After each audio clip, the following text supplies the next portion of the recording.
여러분 안녕하십니까. 광주 MBC 뉴스투데이입니다. 먼저 오늘의 주요 뉴스입니다. 호남 출신으로는 처음으로 보수여당 대표로 선출돼 주목을 받았던 새누리당 이정현 대표가 박근혜 대통령을 비호하다 지역민들의 비난을 사고 있습니다. 광주 전남의 성장 동력인 에너지밸리 조성에 거점 역할을 하게 될 도시 첨단 산업단지가 광주 대촌동에서 첫 삽을 떴습니다. 광주 시내 버스 노선 개편 때문에 장성과 화순 등 광주와 인접한 시군의 버스 운행이 끊기거나 줄어들게 돼 주민들이 반발하고 있습니다. 고병원성 조류 인플루엔자 확산을 막기 위해 오늘부터 이틀 동안 가금류에 대한 이동 중지 명령이 내려졌습니다. 탄핵안 처리 직전까지도 대통령 비호에 나선 새누리당 이정현 대표의 모습에 지역민들의 분노와 실망이 극에 달하고 있습니다. 심지어는 새누리당 비주류는 이 대표를 최순실의 남자로 규정하고 탈당까지 요구하고 나서면서 지역 민심은 더욱 싸늘해지고 있습니다. 문형철 기자입니다. 대통령 탄핵안 처리를 불과 몇 시간 앞두고 열린 새누리당 의원총회. 이정현 대표가 막판까지 대통령을 변호하며 탄핵안 저지에 열을 올립니다. 명백한 정말 탄핵 사유가 있는가에 대해서 어떤 민심도 얼마나 많은 숫자의 시위도 헌법과 법률 위에 있을 수 없다고 저는 생각을 합니다. 연신 대통령을 비호하는 발언에 의원들의 반발이 터져나옵니다. 당 대표께서 방향을 정한다든지 가이드를 주시면 안 된다고 생각합니다. 저희 한 사람 한 사람 다 고민하는 날이에요. 탄핵안이 추진되면 장을 지지겠다던 이 대표의 지역 사무실 앞에는 장이 담긴 장독대가, 국회에는 냄비와 쌈장이 배달됐고 온라인과 SNS상에는 패러디와 풍자를 통해 약속을 지키라는 요구가 빗발치고 있습니다. 탄핵안이 통과된 후 처음 열린 주말 집회에서 시민들은 이정현 대표의 의원직 사퇴에 더욱 목소리를 높였습니다. 하나도 뉘우치지 않는 그런 모습들에 대해서 분노를 느끼고 있습니다. 특히 순천 시민들은 매우 창피스럽고 새누리당 비주류까지 이 대표를 민심을 배반한 최순실의 남자로 분류하며 탈당을 요구하고 있습니다. 인적 청산의 문제에 대해서 명확하게 시점을 두고 국정교과서 발언과 세월호 보도개입 논란 등으로 끊임없이 구설수에 올랐던 이정현 대표. 국민과의 의리보다 대통령과의 사적인 의리를 택했다는 비판 속에 이제 박 대통령 못지않은 전 국민적 공분의 대상이 되고 있습니다. MBC 뉴스 문형철입니다.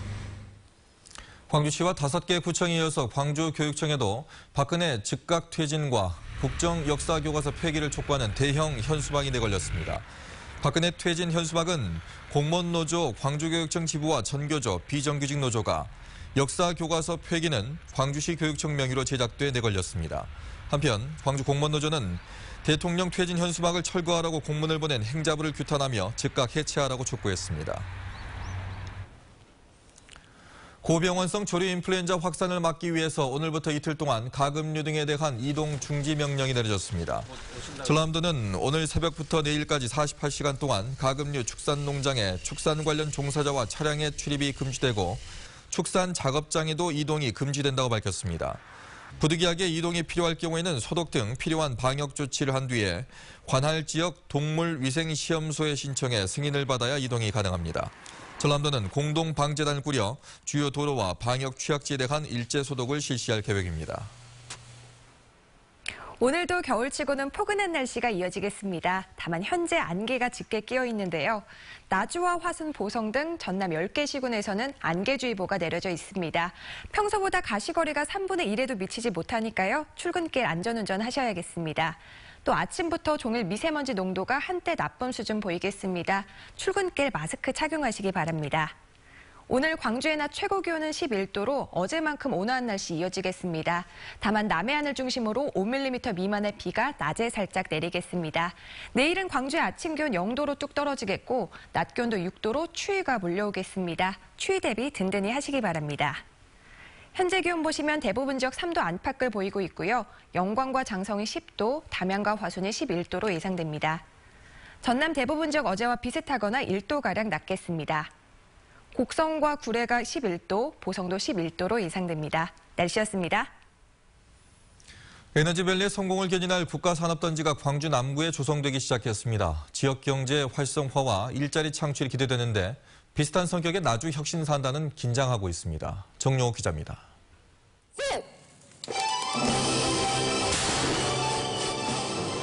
국가산업단지로 지정된 지 2년 만에 산단 조성공사가 시작됐습니다.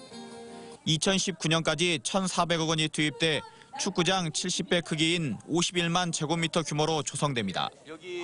이곳에는 한국전기연구원과 기초과학지원연구원 광주분원, LS산전 등 에너지기관이나 기업들이 입주할 예정입니다.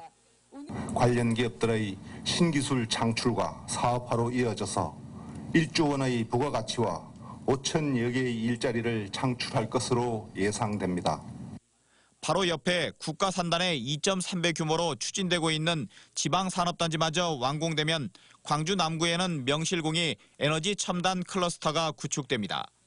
광주의 첨단 산업단지가 세계인들이 주목하는 그런 명실상부한 최고의 산업단지가 되기를 기대합니다. 산단 조성 소식에 나주 혁신산단은 긴장하고 있습니다. 현재 분양률이 18%에 머물고 있는 가운데 정주 여건이나 문화적 인프라가 더 나은 광주에 산단이 조성될 경우 혁신산단 활성화에 영향을 받을 수 있다는 우려에서입니다. 나주시는 한전에너지밸리 연구개발센터의 조기 착공 등 광주 도시 첨단 산단과의 건전한 경쟁을 통해 에너지밸리 거점 산단으로서의 지위를 잃지 않겠다는 각오입니다. 입지 지원이라든가 시설비 지원, 고용보험이라든가 보증보험 증권 수수료라든가 그런 기업들한테 실질적으로 지원될 수 있는 그런 것을 저희가 지원을 타 지역보다 더 많이 하기 때문에 현재 170여 개 기업이 에너지밸리에 투자 의사를 밝힌 가운데 산업단지가 속속 구축되면서 에너지밸리 조성에 가속도가 붙을 전망입니다. MBC 뉴스 정용욱입니다. 광주시의 한 산하기관 기관장이 업무 추진비를 부적절하게 사용해 도마 위에 올랐습니다. 이 과정에서 이른바 카드 깡도했다는 의혹이 제기돼 광주시가 전면 감사에 착수했습니다. 송정근 기자입니다. 광주교통문화연수원장 이름으로 명절 선물을 보낸 사람들의 명단입니다. 연수원 업무와 전혀 관련이 없는 대학 교수와 언론사 직원 등이 포함돼 있습니다. 선물을 받은 이들은 모두 원장의 지인들로 20여 명에 이릅니다. 해당 부서 예산이 부족해지자 다른 부서의 예산까지 끌어다 썼다는 내부 직원들의 폭로도 나왔습니다. 관련 유관기관이나 그런 데는 갈 수가 있습니다. 분명히 갈 수가 있지만은 그거를 이제 개인적인 용도로 사용했다는 것은 맞지 않다는 내용입니다. 원장이 자신의 지인들에게 보낸 것은 선물뿐만이 아니었습니다. 작년 초부터 1년 4개월가량 지인들에게 화환을 보내기도 했는데 이른바 카드깡까지 해야 했다는 것이 직원들의 주장입니다. 화환 대금이 부족하니까 직원들을 시켜서 다른 업체에서 개인적으로 즉 카드깡을 해서 그 화환 대금을 마련한 걸 알고 있습니다.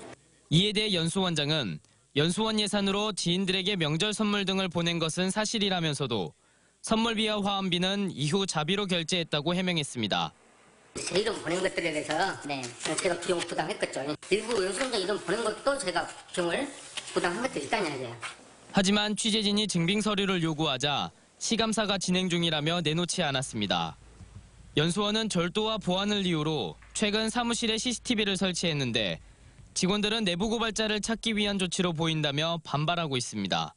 MBC 뉴스 송정근입니다. 초등학생 자녀의 야구부 주전 문제로 다른 학부모를 흉기 위협을 한 40대 학부모가 입건됐습니다. 광주 광산경찰서는 어제 오후 6시 30분쯤 광주시 광산구의 한 카페에서 자녀와 같은 야구부 소속의 초등학생 학부모 38살 A씨를 흉기로 찌를 듯이 위협한 혐의로 40살 B씨를 불구속 입건했습니다. 자신의 자녀보다 먼저 주전이 된 것을 두고 A씨와 갈등을 빚어온 B씨는 이날도 화해를 하려고 만났다가 말다툼을 하면서 이 같은 일을 저지른 것으로 드러났습니다. 전남지방경찰청은 지난 9월부터 100일 동안 이른바 갑질횡포 특별 단속을 실시해 137명을 검거했다고 밝혔습니다. 이 가운데는 휴대전화 대리점 종업원을 판매 실적이 낮다는 이유로 폭행하거나 협박한 업주와 지적장애인을 난방이 되지 않는 숙소에 지내게 하면서 강제 노역시킨 전 도의원 등이 포함됐습니다.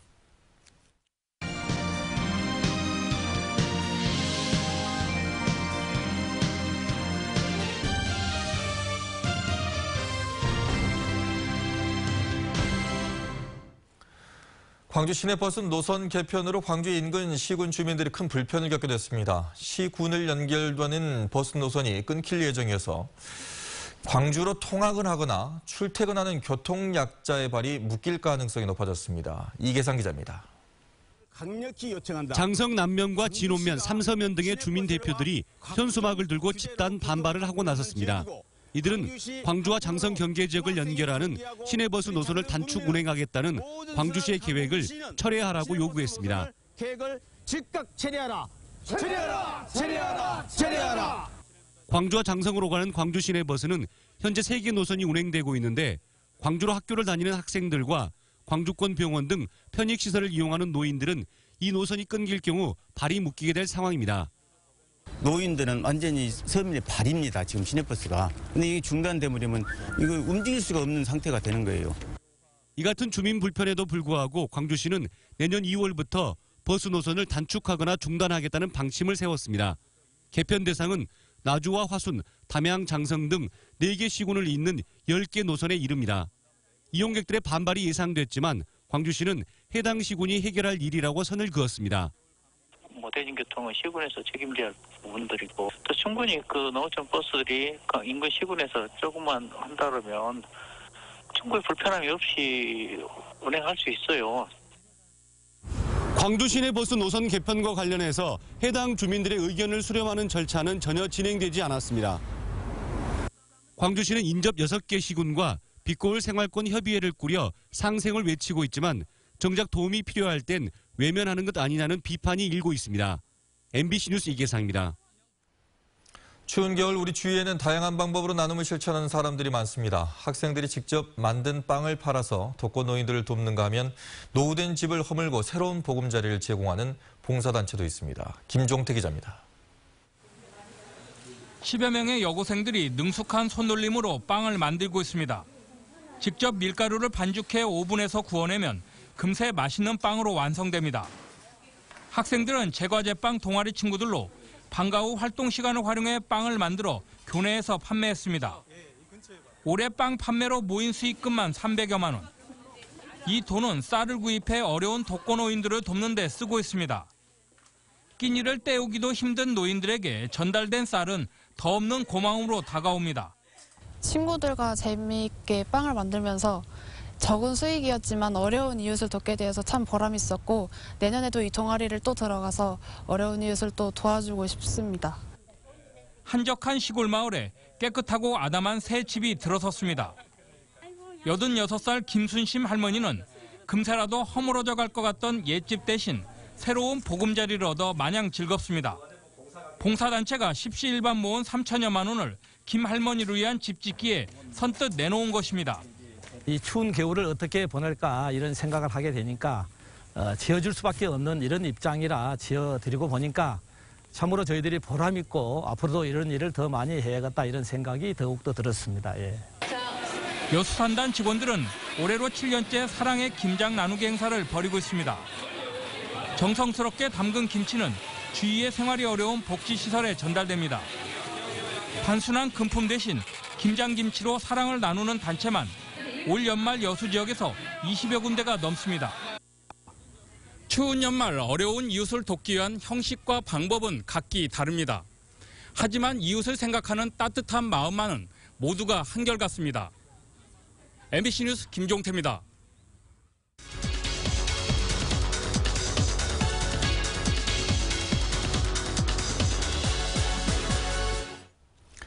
(24시간) 전화 상담을 통해서 인생 문제를 상담을 해주는 것이 있습니다. 바로 생명의 전화인데요. 10년이 넘는 시간 동안에 어떤 일들을 해왔는지 장식 광주 생명의 전화 소장과 얘기 나눠보겠습니다. 안녕하십니까? 네, 안녕하세요. 네, 생명의 전화가 어떤 일을 하는 곳인지 궁금해하시는 분들이 있을 것 같은데요. 소개 부탁드립니다. 네, 생명의 전화는 서울 생명의 전화가 1976년 첫 개설로 광주는 2005년 15번째로 개설하여 지역사회에 자원봉사 운동을 하고 있습니다. 자원봉사분들이 그 훈련을 받고 힘들고 어려운 이들에게 도움을 주는 운동을 하고 있습니다. 지역사회에 도움은 전하처럼 가까운 곳에 그 슬로건을 걸고 긍정적인 삶의 신념을 확산시키고 또한 문제를 가진 내담자에게 스스로 문제를 풀어갈 수 있는 도움을 주는 운동을 하고 있습니다. 네, 10년이 넘는 시간 동안 해오셨는데 그동안에 어떤 일들을 해오셨는지요? 네,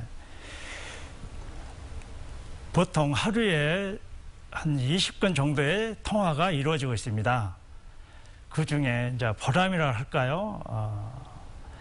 우리 지역의 유명한 산에서 생을 마감하고자 마지막 전화를 했던 상담자에게 한 2시간 가까이 설득과 상담으로 결국은 선생님의 그 헌신과 그 장시간 동안의 상담을 통한 그 열정에 의해서 극단적인 생각을 접고 삶을 살겠다고 약속하고 내려온 상담 사례도 있습니다. 네.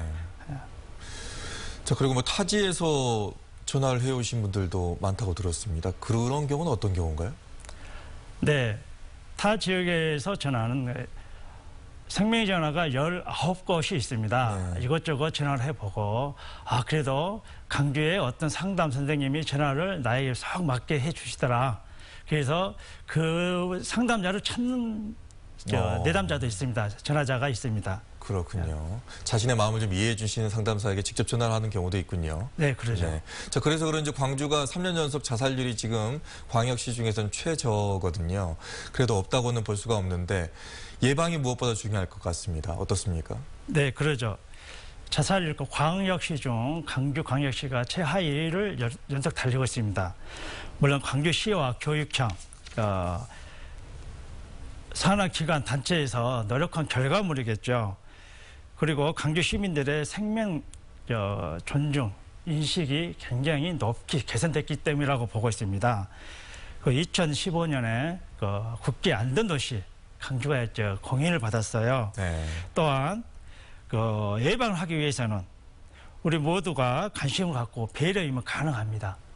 그리고 각자의 삶에 멘토 1-2명 정도 세워서 삶을 같이 나눠가면 좋겠습니다. 네, 생명의 전화가 아주 중요한 역할을 지금 하고 있는데 앞으로 생명의 전화는 어떤 또 일을 해나가실 계획이십니까? 네, 생명의 전화는 위기와 자살 예방을 목표로 하고 있습니다. 죽고 싶다 이 버릇이 가족까지 익숙해지면 굉장히 위험합니다. 죽겠다는 말 자주 하는 사람은 신호는 굉장히 위험합니다. 네. 근데 우리가 죽고 싶다는 말을 한 사람은 자살하지 않는다. 이것은 굉장히 오해입니다. 예방이 무엇보다 중요하죠. 저희는 상담, 24시간 전화 상담으로 상담을 하고 있고요. 캠페인, 매년 9월 10일이 세계 자살 예방의 날입니다. 그날을 전후로 생명사는 밤길 걷기 대회라고 자살 예방 캠페인하고 있습니다. 올해도 한 3,000명 정도 참석을 했고요. 그리고 예방 교육이 참 중요합니다. 우리 광주시와 전라남도 학교에 찾아가는 생명존중 교육을 실시하고 있습니다. 올해도 한 82개 학교 487 학급을 교육을 실시했습니다. 네. 네. 자, 여러 가지 활동을 하고 있군요. 그 힘들 때 누군가가 내 얘기를 들어주는 것만으로도 상당히 큰 활력을 얻고 또 어떤 삶의 원동력을 다시 얻기도 하는데 그러죠. 그게 크죠. 생명의 전화가 그 역할을 해주고 있네요. 앞으로도 큰 기대하겠습니다. 오늘 나와주셔서 고맙습니다. 네, 감사합니다.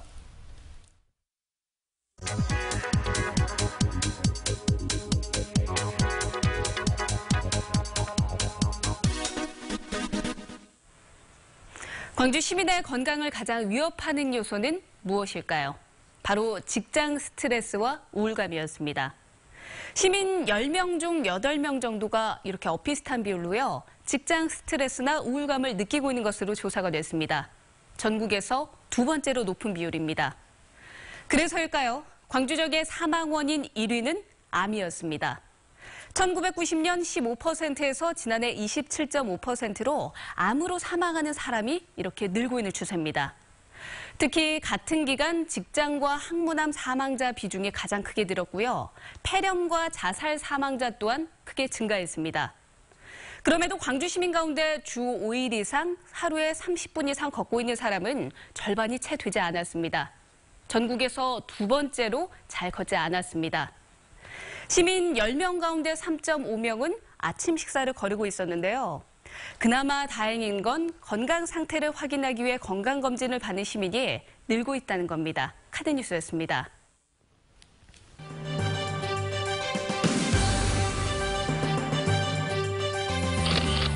광주 동구 지원 이동 주민센터가 겨울철 난방비로 걱정하는 이웃들을 위해 난방유를 지원했습니다.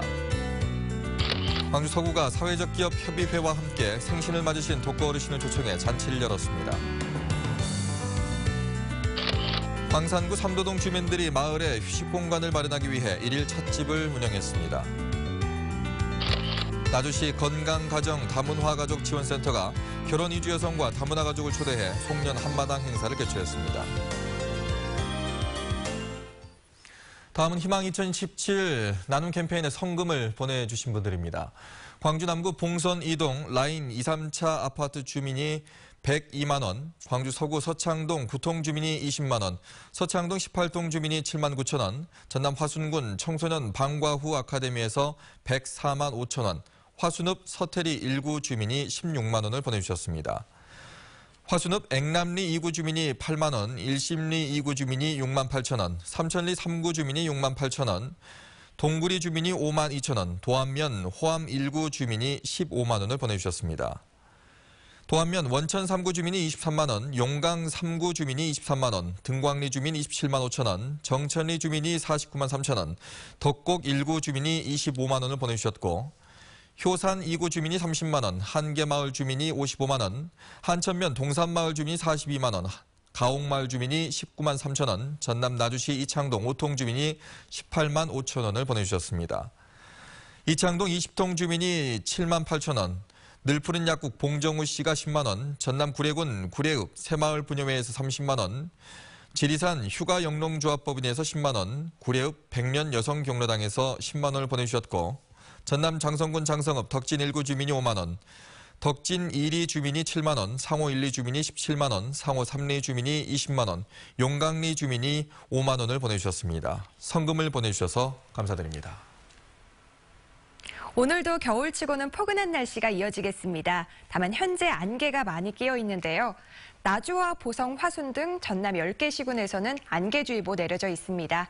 가시거리가 평소에 반에도 미치지 못하니까요. 출근길 안전운전 하셔야겠습니다. 또 종일 아침부터 미세먼지 농도가 한때 나쁨 단계 보이겠습니다. 마스크도 챙기시는 것이 좋겠습니다. 오늘 광주의 낮 최고 기온은 11도로 어제만큼이나 온화한 날씨 보이겠습니다. 다만 낮에는 남해안을 중심으로 5mm 미만의 비가 살짝 내리겠습니다. 내일 광주의 아침 기온 0도로 뚝 떨어지겠고 낮 기온도 6도로 추위가 몰려오겠습니다. 추위 대비 든든히 하시기 바랍니다. 현재 기온 보시면 대부분 지역 3도 안팎을 보이고 있고요. 영광과 장성이 10도, 담양과 화순이 11도로 예상됩니다. 전남 대부분 지역 어제와 비슷하거나 1도가량 낮겠습니다. 곡성과 구례가 11도, 보성도 11도로 예상됩니다. 오늘 전 해상에서는 풍랑 예비특보가 내려진 가운데 밤부터 발효되겠습니다. 오후부터 먼 바다를 중심으로 바람이 강하게 불고 물결이 높게 일겠습니다. 기온이 더 떨어지면서 이번 주 금요일에는 우리 지역에 눈이 올 가능성이 있겠습니다. 주말부터 기온이 다시 차츰 오를 것으로 예상됩니다. 날씨였습니다.